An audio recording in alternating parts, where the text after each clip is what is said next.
Hey, and welcome to video number 5. We're going to talk about how to create catchy shapes that you can add to your designs.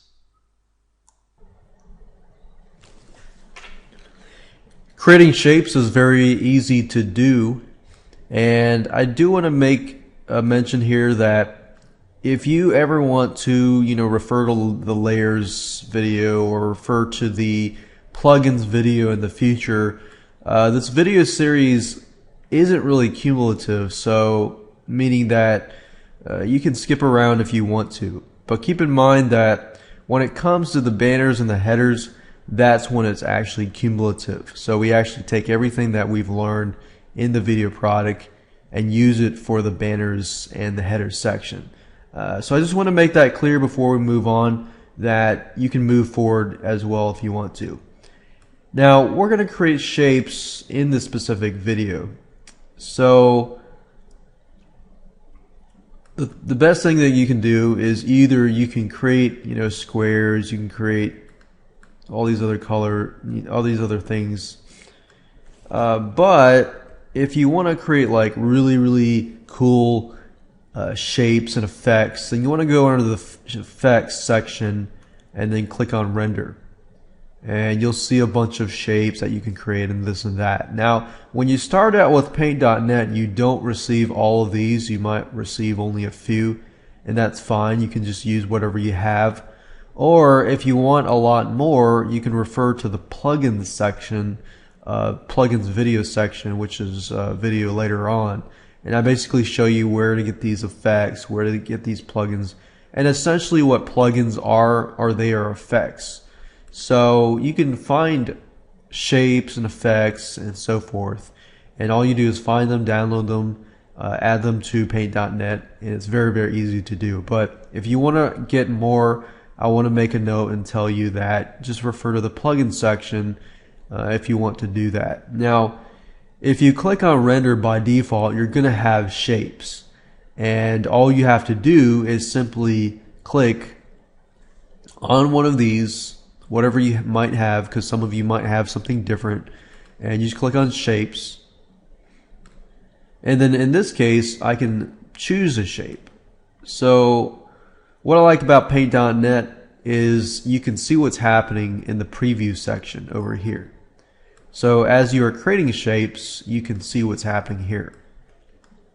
So I can click on square, I can click on circle, I can click on triangle, diamond, star. As you can see, we got many different types of cool looking shapes. So as you can see, they're not just circles and so forth. There's spiders and bats and butterflies and snowflake. Like for example, right now is winter time, so I could create something like this. I could change the line style so that either it's solid, it's a dash, it's dots, and so forth. You can make it flat. You can rotate it. You can do really cool, neat, cool stuff with this. So simply by using the effects, under render, and then you'll find a bunch of shapes that you can use. Now if you don't really care about getting all fancy, however, you can stick with the regular shapes. And with the regular shapes, you've got square rectangles, you got rounded rectangles, ellipses, and you have freeform shapes. So freeform shapes would give the ability to kind of create your own shapes.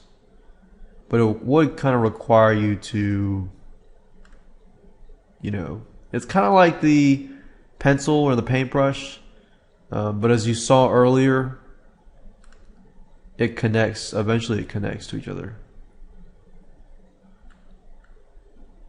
So if I want to make a vase, I could do that, but obviously it doesn't look like a vase at all. So I would say stick with, if you're not familiar with that, just stick with these shapes here. And if you want to get fancy, say we'll make a square. Put a square with text in it. You can actually apply effects to the specific shape as well, just by going under effects and then applying, you know, certain things to that shape.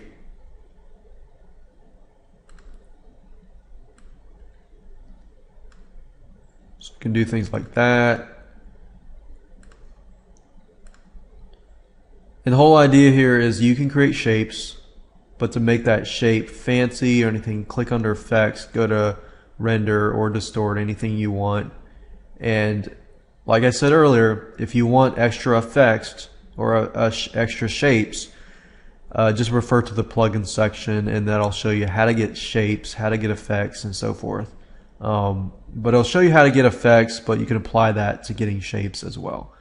So as you can see, it's a very, very easy thing to do. You can create this. You can change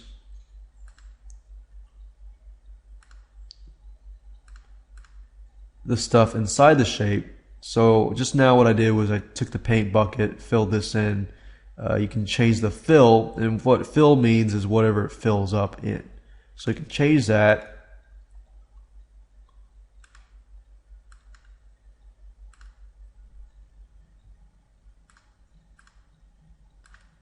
Fill that in, and it's checkerboard and this and that. So, and like I said earlier, it really depends on what you're creating. If you're creating something professional, you would probably want to keep with something conservative. If you're creating something wacky for a wacky audience, or not necessarily a wacky audience, but something that's more artistic, then you can fill in stuff like this. But just keep in mind your audience and who you're dealing with whenever you're creating graphics, so that you can create something that is eye friendly to that specific audience.